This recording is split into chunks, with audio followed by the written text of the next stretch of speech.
One of the challenges with chemistry is the problem solving, but it's an important process to go through because it's going to force your brain to kind of work in new ways. And I think that's one of the skills from chemistry or from science in general of evaluating what evidence or information am I given, and then how can I use that to find what I'm looking for. And this is an example of that, this problem. And it's, again, probably a challenging problem from the start because there is two different things going on here that we've got to figure out. So we've got the following information: a 330 milligram piece of gold. It has this density.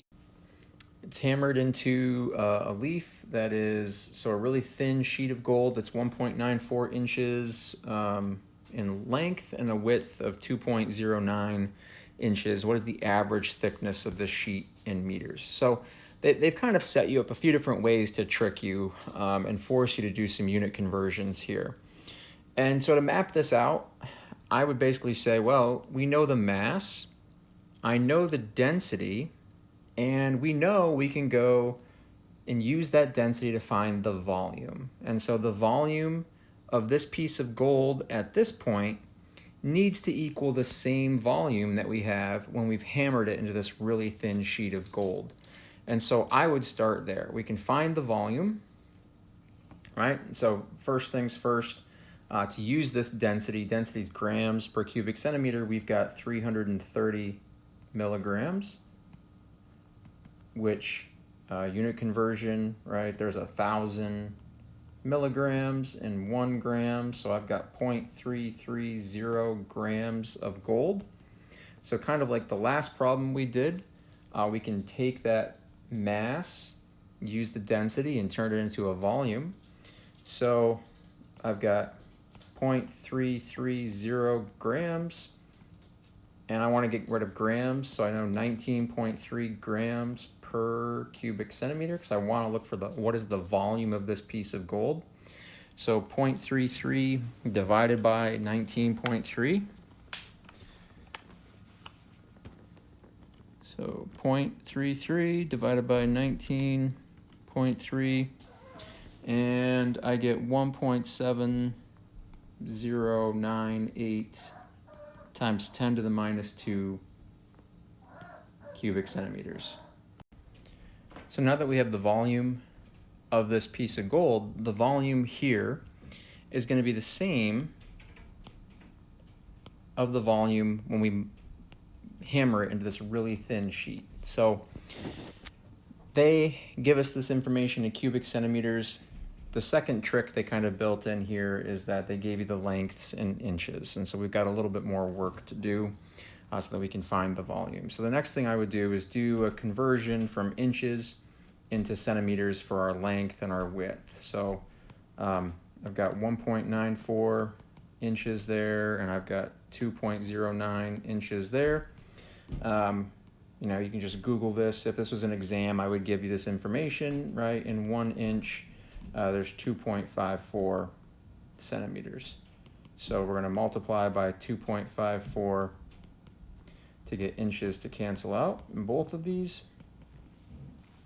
So 1.94 times 2.54, and I get 4.9276 centimeters for my length, and my width would be 2.09 times 2.54, and I get something like 5.3086 centimeters for the width. So now that we've got that information, we can find the thickness of this sheet of gold, because to find my volume, right, the volume would be the length times the width times the height, or the thickness in this case. So right now, we know volume, right? This is my volume.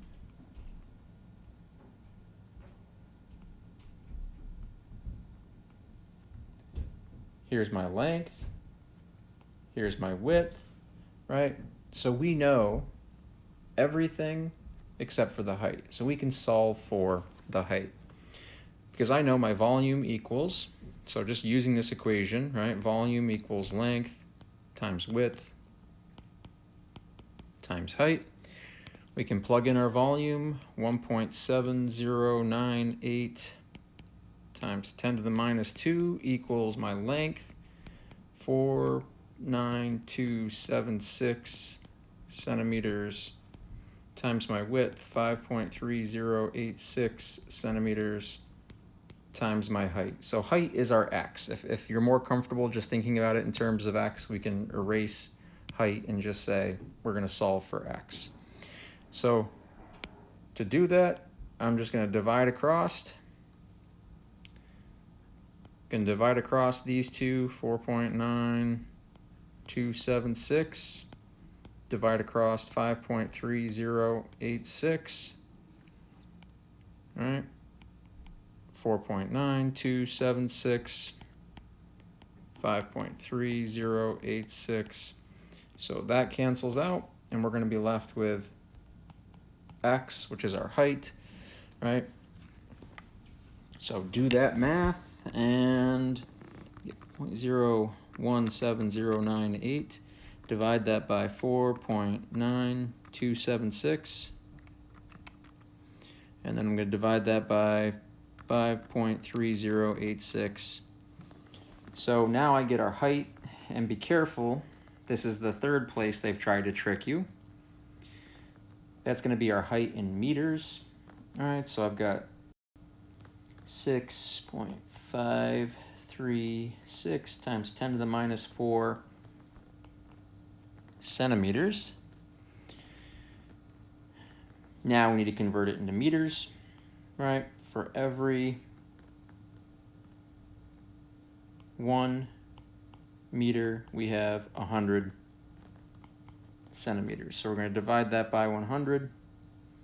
Centimeters cancel out, and we're going to be left with meters. So divide that by 100, and I get a thickness of, move that decimal place over 2, basically, 6.536 times 10 to the minus 6. I'll write it up here. All right, 6.536 times 10 to the minus 6 meters would be the thickness of that. Incredibly thin, but it would have to be to make up that really small volume, and we rolled it into a pretty big sheet of gold. I would take a quick look at significant figures. I would say this piece of gold is our limiting. We got 3 sig figs. If we want to look at it that way, we've got 3 significant figures there. So to 3 significant figures, I would say 6.54 times 10 to the minus 6 meters for our answer. Again, you might have a different volume, or you might have a different mass. This 330 milligrams might be a different number for you. Sometimes that's a variable in this. That being said, the steps would be the same. We're going to go from milligrams to grams, and then we're going to use the grams and the density to find the volume. And then I would suggest converting our length and our width into centimeters, because we know the volume in cubic centimeters, so that way we don't have to find it in cubic inches. I think this way is a little bit easier. And then the last thing, once I know the length, the width, and we know the volume, we can combine those 3 to basically say, well, then what does the height need to be to equal this volume? Because the volume has to be the same, whether it's a round coin of gold that weighs this many milligrams or a really thin sheet of gold that weighs that many milligrams. The volume needs to be the same. And so our volume, 6.54 times 10 to the minus 6 meters would be the height needed to make that volume.